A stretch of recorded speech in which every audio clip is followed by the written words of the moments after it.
Hello everyone, this is Just a Dad. Today I'm going to do a buying guide on microfiber cleaning cloths. So here I have from most expensive, the USA Nooks, over here to the least expensive. The least expensive is definitely the thinnest material. It's made by the Homer Jaime. So over here, and then here we have the Amazon Basics in the middle, and then we also have the ADI. So with these being the cheapest and the least expensive, you do get quite a bit more of them, but they are really, really thin and the edges are not really sewn. Here, I do like the Amazon Basics. I do think it's very nice. It's kind of like a rectangle. This one's okay too, but between these two, I like the Amazon Basics. You get 3 different colors. Here's the different colors on this one. Over here, now this one is definitely the thickest, but it is a square and a little bit smaller than these two.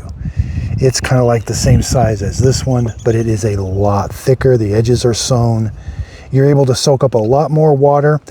Now don't forget, even though we dry cars with these also, you can wash a car with these. So you can dunk this in the bucket of suds over here. Earlier we used one, and you can actually use this as a cloth for washing your car.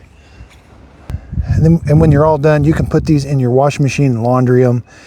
You can put them outside to dry or put them in the dryer. They're reusable. This one's definitely going to last a little bit longer just because it's so much thicker, but the Amazon Basics I really do like too. It's almost as thick, maybe even the same thickness. This one's definitely not as thick as the Amazon Basics, and this is the Idea. And then over here, this is definitely the thinnest, but you do get, this is 100 pack, so you do get quite a bit more of them. So I hope this video helps. Thanks everybody for watching.